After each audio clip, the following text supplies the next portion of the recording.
આજે આપણે બનાવશું નમકીન મગની દાળ। તો એને માટે આપણે આ સફેદ દાળ લીધી છે અને ફોતરા વગરની જે આવે એ પલાળી 3 થી 4 કલાક પલાળીને રાખવાની છે। આ રીતની પલાળીશ એટલે પલળી જાય। મીઠું પલાળતી વખતે નથી નાખવાનું, પછી નાખવાનું છે, કેમ કે આપણે સાદા પાણીમાં જ પલાળવાની છે। સાદા પાણીમાં પલાળી અને આ રીતની કરવાની, પાણી નીતારી નાખવાનું છે। હાવ પાણી નીતરી જાય પછી તળવાની શરૂઆત કરશું અને તેલ લેશું। પહેલાં તો દાળમાંથી બધું જ પાણી નીતારી લેશું।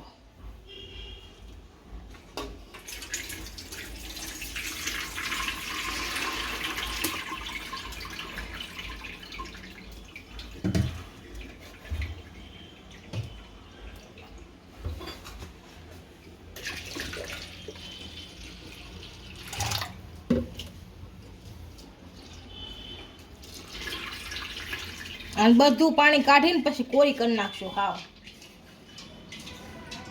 પાણી દેવું ન જોઈએ આમાં જરાય, અને કોરી કરી નાખશું। હાવ અને કોટનના કપડામાં કોરી કરી નાખો।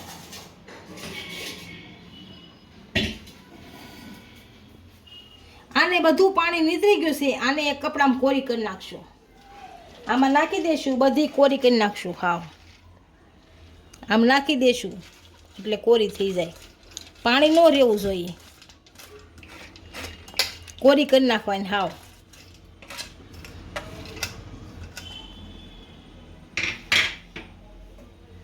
અને આ રીતની કોરી કરી નાખવાની। પંખા હેઠે 3 થી 4 કલાક રાખી એટલે કોરી થઈ જાય। હાવ આ રીતે કોરી કરી નાખવાની।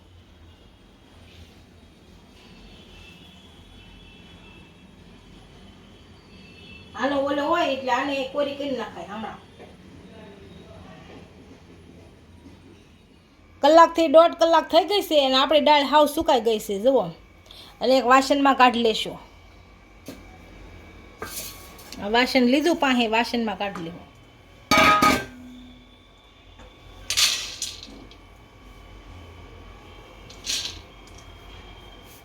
બધી દાળ વાસણમાં કાઢી લીધી છે। હવે આને તળ લેશું, તેલ મૂકીશું।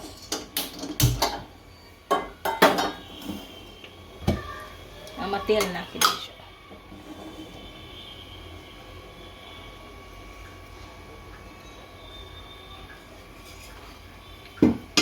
તેલ ગરમ થાય એટલે તળ લઈ બધા। તેલ આવી ગયું છે, એમાં આપણે દાળ નાખી દઈશું। આ રીતે નાખશો હળવું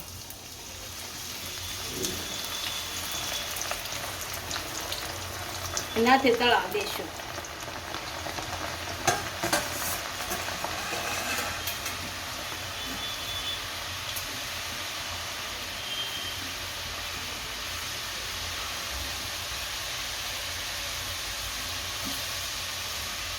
આપણે એકવાર હલાવી લેશું આને।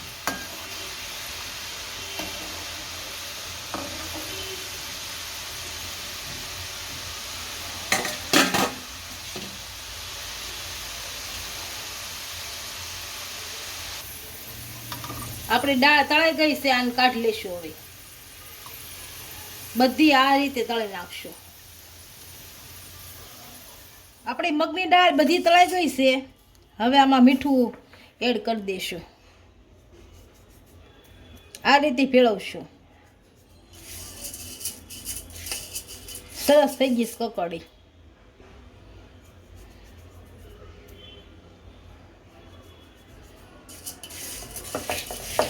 થોડું થોડું ભેળવતા જાઓ અને હલાવતા જશો એટલે ભળી જાય બધામાં।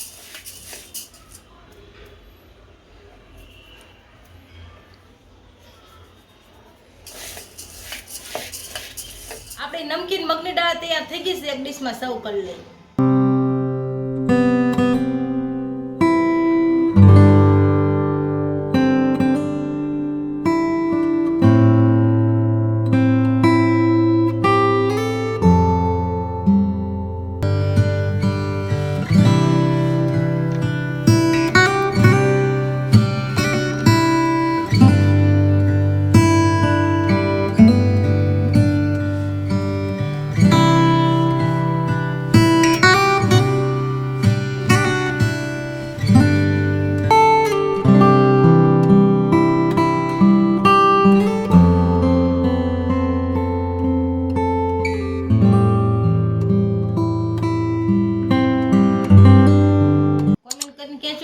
કેવો લાગ્યો. જો વિડીયો ગમ્યો હોય તો લાઈક, શેર અને સબસ્ક્રાઈબ કરી દેજો.